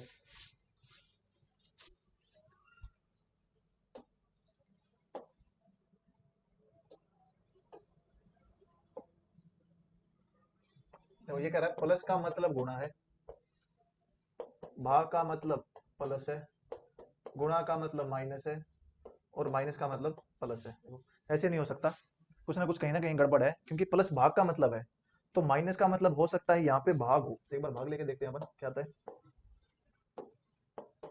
यहाँ पे माइनस का मतलब यदि भाग ले, देखो क्या है 124 भाग में 32, भाग का मतलब प्लस है 32, फिर माइनस 8, माइनस का मतलब भाग ले तो भाग में 8, फिर प्लस 2, प्लस का मतलब गुणा 2, फिर आपका कह रहा है गुणा 11, गुणा का मतलब माइनस 11। देखो 8 चौके 32, तो 124 प्लस 8 माइनस 11, देखो जोड़ो, ये आपका आ गया 132, 132 में से 11 गई 121। यदि आपका ऑप्शन सेटिस्फाई कर रहा है तो ये, यानी वहां पे टाइपिंग हो सकता है, टाइपिंग मिस्टेक हो। नेक्स्ट है, ये कह रहा है A B C D F एक पंक्ति में बैठे हैं, ई और एफ केंद्र में बैठे हैं। अब देखो ए और बी छोरों पर बैठे हैं, सी ए के बाईं ओर बैठा है, बी के दाईं ओर कौन बैठा हुआ है। यानी देखो यहाँ पे आपका ई और एफ है वो केंद्र पर बैठे हैं, तो यहाँ पे दोनों पॉसिबिलिटी आपको लेके चलनी है। केंद्र पे ई और एफ ऐसे भी हो सकते हैं, ई और एफ ऐसे भी हो सकते हैं। टोटल कितने हैं, 2 2 4, 4 और 6 हैं। देखो 2 ये बैठ गए, अब दोनों केंद्र पे बैठे हैं तो 2 इसके इस साइड है, 2 इस साइड है, ऐसे 2 इस साइड है, 2 इस साइड है, कोई भी केस हो सकता है आपका दोनों में से। अब आगे क्या कह रहा है, ए और बी छोरों पर बैठे हैं, अब सी ए के बाईं ओर बैठा है, यानी जो सी है आपका वो ए के लेफ्ट में बैठा है और ए छोर पर है। देखो या तो ए यहाँ होगा, या ए यहाँ होगा, या ए यहाँ होगा, या ए यहाँ होगा, ए कहीं भी एक छोर पे बैठा है। अब ये क्लियर कर रहा है कि जो सी है वो ए के लेफ्ट में है। देखो ए को मैं यदि यहाँ बैठा दूं तो इसके लेफ्ट में बैठने के लिए जगह है नहीं, तो ए यहाँ तो बैठ नहीं सकता।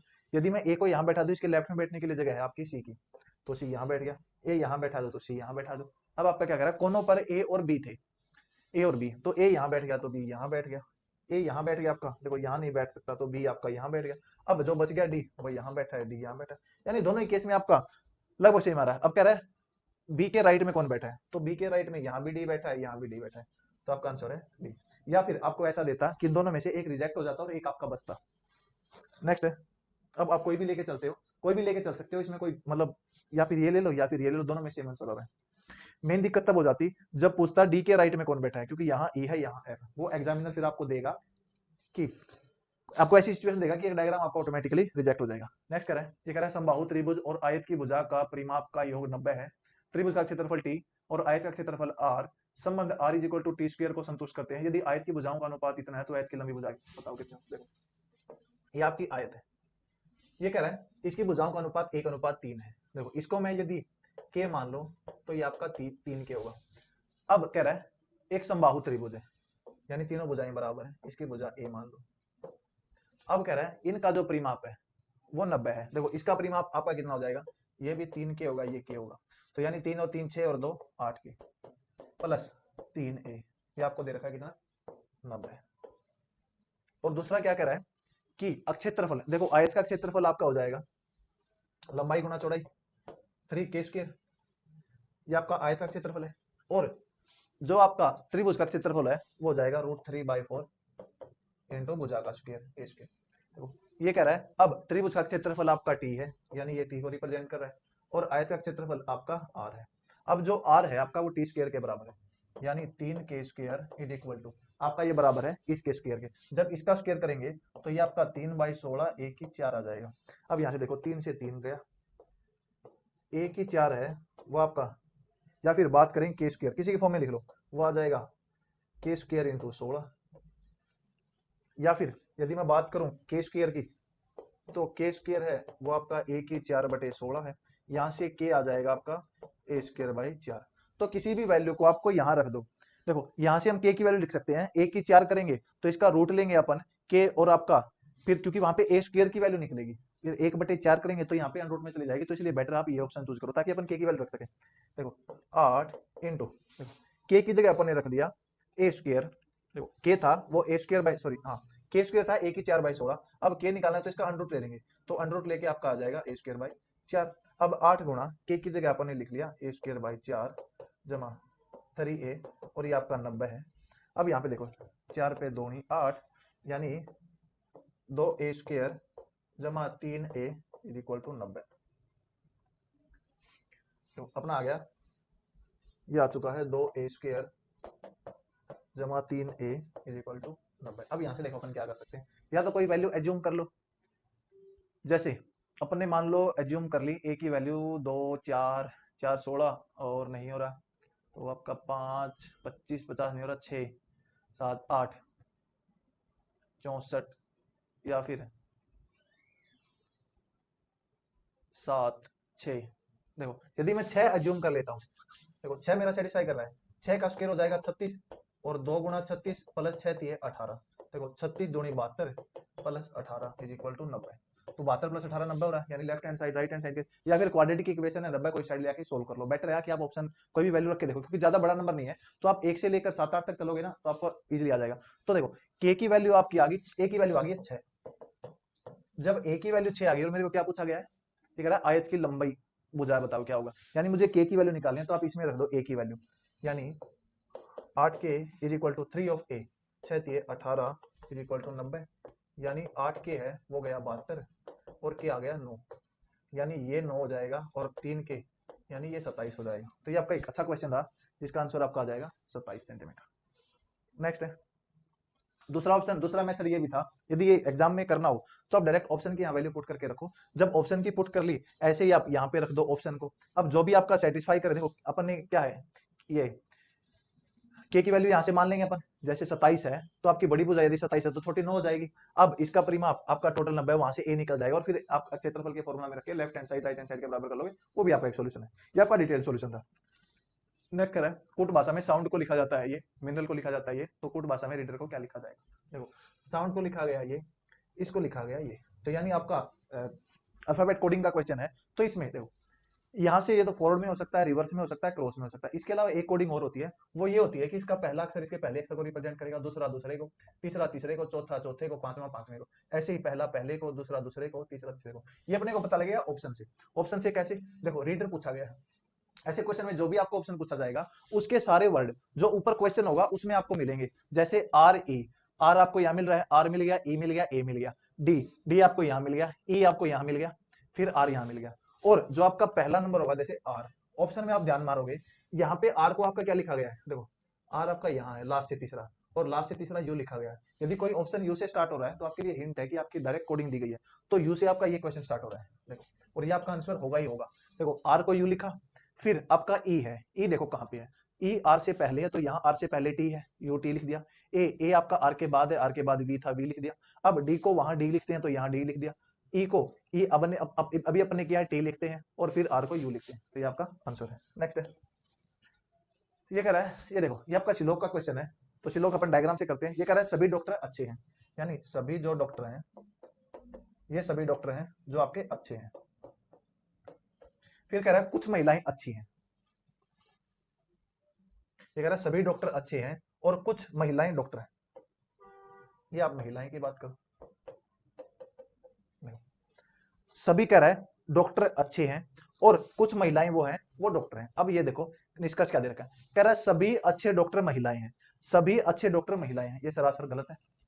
क्यों? क्योंकि देखो महिलाएं जो यहाँ बच गई, महिलाओं और अच्छों के बारे में कुछ नहीं कहा गया, तो जिसके बारे में कुछ नहीं कहा गया उसके बारे में अपन श्योर नहीं हो सकते। अब यहाँ पे जो पोर्शन है महिलाओं वाला वो आपका ना अच्छा है ना डॉक्टर है।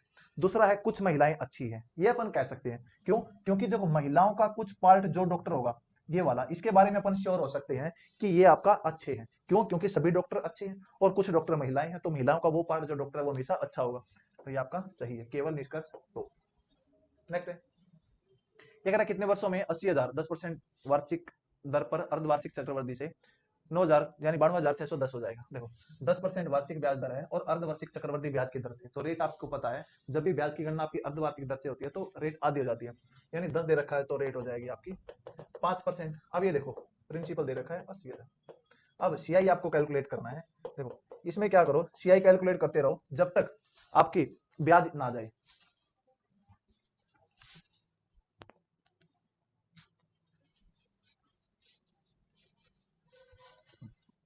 यहाँ पे देखो आपको क्या दे रखा है, 80,000 दे रखा है। यहाँ पे आप क्या करो, ब्याज की गणना करते रहो जब तक आपका ब्याज देखो कितना है, 80,000 ये था 52,610 हो गए, यानी 12,610 ना आ जाए। या फिर मोटा मोटा मैं बोलूं, देखो 80,000 था, अब आपका 6 माही दर से बढ़ रहा है, तो यानी 6 महीने का ब्याज आपका 5% होगा। 80,000 का 5% की यदि बात करें तो आपका 4,000 ब्याज होगा, तो यानी 6 महीने का ब्याज 4,000 है। 12,000 के आसपास पहुंचने के लिए आपको 6 महीने के कितने आपको गैप लगेंगे, 6 महीने 6 महीने 6 महीने, यानी आपको 1.5 साल लगेगा। तो बस ये आपका एक तो ये मेथड होता है आंसर। दूसरा ये देख लो आप ब्याज आपका कितने टाइम में वो पूरा हो जाएगा। जैसे 80,000 है, अब 5% रेट है तो 5% आपका 4,000 हो जाएगा, फिर 4,000 हो जाएगा, फिर 4,000 हो जाएगा, तो 12,000 तो साधारण ब्याज हुआ। तो जो सीआई है वो साधारण ब्याज से थोड़ा ही ज्यादा होता है, और वो कितना ज्यादा होता है देखो अपन फिर इसका फिर ब्याज निकालते हैं 5% से, तो 4,000 का 5% ये आपका 200 हो जाएगा। अब यहाँ इसका डबल हो जाता है 400, अब 200 का फिर 5% ये आपका 10 हो जाएगा। बस अब जोड़ दो, देखो 12,610 और यही आपका ब्याज था।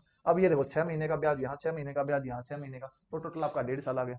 या फिर सिंपल इसका एक शॉर्ट ट्रिक भी यही है कि देखो ये देख लो, पहले तो रेट को आधी कर दो। अब ये देखो एक ब्याज का एक वर्ष का साधारण ब्याज कितना है, तो चक्रवृद्धि ब्याज के आसपास चले जाओ, कितने आप साल में गए हो, 1 साल में, 1.5 साल में, 2 साल में, वही आपका आंसर होता है। क्यों? चक्रवृद्धि ब्याज आपका साधारण ब्याज से थोड़ा बहुत ही ज्यादा होता है। नेक्स्ट है, ये कह रहा है सुधीर और संजय की वर्तमान आयु है वो 4:5 में, 5 वर्ष के बाद यानी 5 साल के बाद उनका अनुपात 5:6 हो गया। देखो यहाँ 4:5 था, यहाँ 5:6 था। कितने सालों के बाद? 5 सालों के बाद। यहाँ से यदि मैं बात करूं, देखो दोनों की सबसे पहले इन क्वेश्चनों में अपन अंतर बराबर करते हैं। यहाँ अंतर 1 का है, यहाँ भी 1 का, तो कुछ करने की जरूरत है नहीं। डायरेक्ट क्या करो, यहाँ से यहाँ डिफरेंस देखो कितना है, 1 का। तो 1 की वैल्यू 5 दे रखी है, 5 की वैल्यू 25 हो जाएगी, 6 की वैल्यू 30 हो जाएगी। यहाँ 5 की वैल्यू आपकी 25 हो जाएगी, 4 की वैल्यू 20 हो जाएगी। यानी पहले इनकी आयु 20-25 थी, अब इनकी आयु 25-30 है। बस यही आपको निकालना था। क्या निकालना? सुधीर की प्रेजेंट एज। अब सुधीर और संजय, यानी सुधीर पहले वाला है तो 20 साल।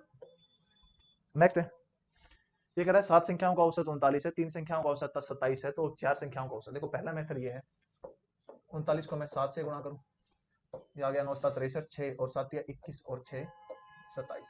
फिर क्या करूं मैं, 3 संख्याओं का 27 है, तो 3 का टोटल निकालो 81, इसमें से घटा दूं, 3 में से 1, 17 में से 8 गया 9, 192। बच गई जो 4 संख्याएं हैं उनका औसत के होगा और वो बराबर हो जाएगा टोटल इसके, तो के की वैल्यू हो जाएगी 192/4। जो बच गई उनका सम आपका 192 है, संख्याएं 4 है, औसत तो ये आ गया 4 चौके 16 और 4 8 32। पहला मेथड ये।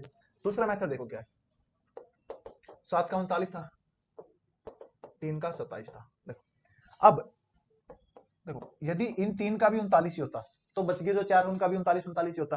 अब क्या है, यहाँ पे इन 3 की कमी है, तो जितनी इन 3 की कमी है वही वो 4 ने पूरी की है। देखो कितनी कमी है, आप कहेंगे 12, यानी आपकी 12 की कमी 1 में है। औसत की बात करें तो टोटल 3 है, तो टोटल कमी कितनी हो जाएगी? 36 की कमी। तो ये 36 की कमी 4 को पूरी करनी है, तो प्रत्येक के हिस्से में 9 ज्यादा आएगा, और जितना ज्यादा आएगा वही उतना ही आपका एवरेज बढ़ा देगा, वो एवरेज बढ़ जाएगा। यानी इसको जोड़ दो, ये आपका 48 आ जाएगा। कैसे ही कर लो, या ऐसे या ऐसे। नेक्स्ट नेक्स्ट कह रहा है, पानी व दर्पण प्रतिबिंब में बताना है कौन सी है, यानी दोनों बताने हैं आपको, पहले जल और फिर दर्पण। देखो स्टार्टिंग में यदि अपन दर्पण की बात कर लें, इसका दर्पण देखो सबसे पहले तो देखो, जब दर्पण प्रतिबिंब आप इसका बनाओगे तो आपका कुछ हिस्सा बनेगा, जो दर्पण के नजदीक है वो नजदीक, जो आपका दूर है वो दूर। इसमें भी जो दर्पण के नजदीक है वो आपका नजदीक, और जो दूर है आपका वो दूर। अब देखो हमेशा लेफ्ट राइट चेंज होती है, जो चीज ऊपर है वो ऊपर रहती है, नीचे है जो नीचे रहती है। देखो ये इसके ऊपर है तो ये आपका ऊपर ही रहेगा, ये आपका नीचे है तो ये नीचे रहेगा। अब ऐसे देखो आप कितने ऑप्शन रिजेक्ट कर पा रहे हो। देखो पहले आपको क्या पूछा गया है, वाटर और फिर मिरर, यानी सेकंड वाला मिरर है, तो सेकंड वाला देखो आप, इसमें सेकंड वाला क्या ऐसा ही है? आप देखोगे हाँ ऐसा ही है। इसमें देखो सेकंड वाला देखो ऊपर ही आ गया, यानी ये क्रॉस हो गया, इसको काट दो। इसमें भी ऊपर ही आ गया, इसको काट दो। अब आपके दो बच गए ये वाले। अब देखो दो ऑप्शन आपके बच गए, यानी ये देखो बिल्कुल सेम दे रखे दोनों में। अब बात करो वाटर इमेज पे। जब वाटर इमेज की बात करेंगे तो आपका जो नीचे है वो ऊपर आ जाएगा, ऊपर है वो नीचे आ जाएगा। यानी जो आपका ये आपको दिख रहा है वो ऊपर होगा, और जो ये आपको ये ऐसे चंद्रा का दिख रहा है वो नीचे होगा, जबकि इसमें आपका जैसा है वैसा ही है, ये नहीं होगा, तो ये आपका आंसर है। नेक्स्ट ये कह रहा है घन की सभी सतहों को लाल रंग से रंगा जाता है, समान आकार के 125 छोटे घनों में काटा जाता है, तो घनों की संख्या जो एक कितने घनों की केवल एक सतह रंगी गई है। देखो जब सबको 125 छोटे घनों में काटा गया तो आपका n क्यूब वो होता है 125। यानी इसका आपको एक आपका फॉर्मूला होता है, n होता है, देखो n होता है बड़े घन की भुजा बड़े छोटे घन की भुजा। अब n क्यूब होगा टोटल घनों की संख्या,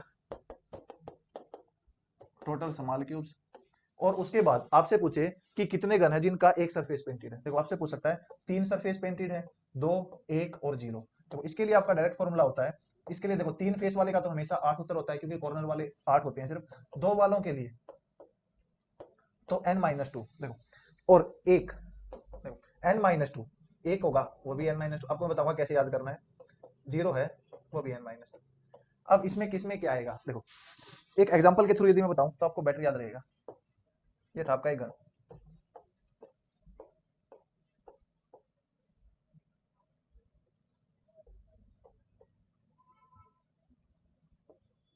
ये घन था आपका।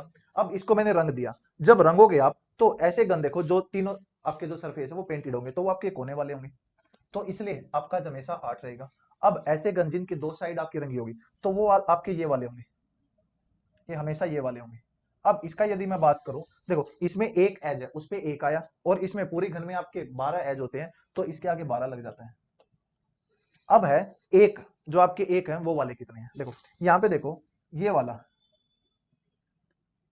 जो एक फेस पेंटेड होगा वो आपका बीच वाला होगा, तो ये जो बीच वाला होगा आपका ये देखो कितनों में है। अब इसमें देखो n-2 का मतलब है एक यहां से निकाल दिया, एक यहां से निकाल दिया, एक यहां से, एक यहां से, तो जो बच गया उसका अब वो आपका कितना है 6 होते हैं। तो यानी इसको 6 कर दो और इसका स्क्वायर कर दो। अब लास्ट है जीरो, वो हमेशा इसके बीच रहेगा, तो उसका फॉर्मूला होता है n-2 की क्यूब। अब इसमें देखो आपसे क्या पूछा गया, सिर्फ एक सरफेस पेंटेड है, तो n माइनस ये होता है 6 इंटू n-2 का स्क्वायर, तो 6 इंटू n-2, n है आपका 5, 5 में से आपका 2 गया 3, 3 का स्क्वायर, तो 6 इंटू 9, ये आपका आ गया 54, ये आपका आंसर। हो सकता है आगे वाले एग्जाम में आपसे इससे क्वेश्चन पूछे। नेक्स्ट है, कह रहा है 2 डिजिट नंबर है, वो इस तरह है कि डिजिट का सम है वो 12, अच्छा प्रोडक्ट, जो प्रोडक्ट है वो डिजिट का वो 12 है। अब 36 ऐड कर दें तो डिजिट है वो बदल जाती है आपकी। अब देखो, अब डिजिट का प्रोडक्ट 12 है, सब का ही 12 है। अब ये देखो, यदि मैं सब में क्या करूं, 36 ऐड कर दूं, तो किसकी डिजिट पलट रही है, कुछ नहीं करना, बस ऐसे करो, देखो 62 प्लस 36, 6 और 2 8, और 6 और 3 9, क्या 62 की डिजिट पलटी, आप कहेंगे नहीं पलटी, इसमें जोड़ दो। 6 और 4 10, और आपका 3 और 3 6, क्या डिजिट पलटी, नहीं पलटी, इसमें जोड़ दो। 6 और 3 9, 4 और 3 7, क्या डिजिट पलटी, नहीं पलटी, इसमें जोड़ दो। देखो 6 और 6 12, 3 और 2 5 और 1 6, 26 था 62 हो गया, क्या डिजिट पलटी, आप कहेंगे हाँ पलटी, तो बस ये आंसर है और कुछ नहीं करना। अदरवाइज देखो, अदरवाइज इसको कैसे करते, ये कह रहा है प्रोडक्ट है डिजिट का वो 12 है, तो यानी एक्स वाई 12 है। अब देखो कोई भी नंबर है उसको अपन रिप्रेजेंट करते हैं, तो उसको अपन लिखते हैं यदि 2 डिजिट का वो नंबर है, ये कह रहा है 2 डिजिट का नंबर है, तो उसको लिखते हैं अपन 10x प्लस वाई की फॉर्म में। अब कह रहा है मान लो नंबर था 10x प्लस वाई, उसमें 36 जोड़ दें, तो आपका हो जाएगा, डिजिट चेंज हो जाएंगी, तो 10y प्लस एक्स हो जाएगा। अब देखो y उस साइड लेके जाए, 10 में से गया 9 बच गया, 9y 10 को उस साइड ले जाओ, 9y माइनस एक्स बच जाएगा, इज इक्वल टू 36, यहाँ से y माइनस एक्स आ जाएगा 4। अब एक ऐसी संख्या ढूंढो, देखो जिनकी गुणा 12 है और घटा आपकी 4 है, तो आप कहेंगे 6 और 2, यानी ये 6 है ये 2 है। अब जो पहली संख्या थी हमारी 10x प्लस वाई थी, x की जगह 2 रख दो, तो 10 दूनी 20 प्लस 6 26, ये आपका आंसर आ जाएगा। यहाँ से कुछ नहीं करना था आपको, डायरेक्ट जोड़ो किस में पलट रही है वही आंसर है।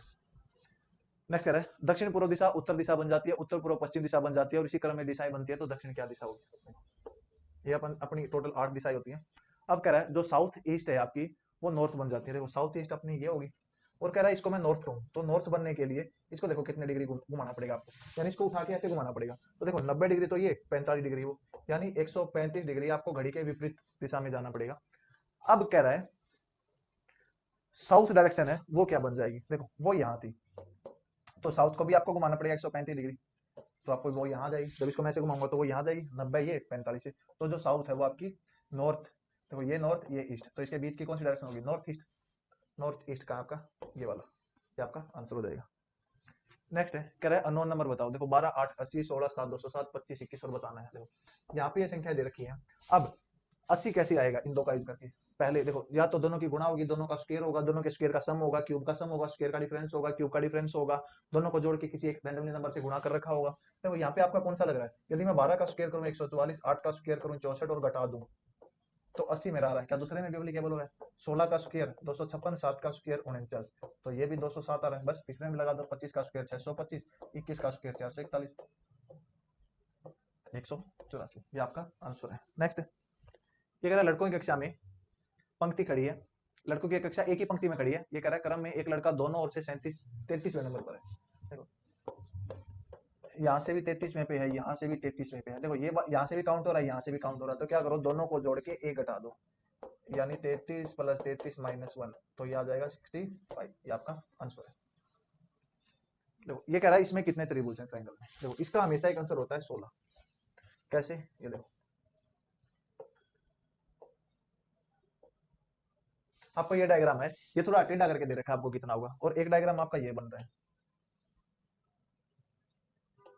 ये दो डायग्राम है, इसमें आपके 8 होते हैं, दोनों इंपॉर्टेंट है, क्लास में अक्सर अपन डिस्कस करते रहते हैं।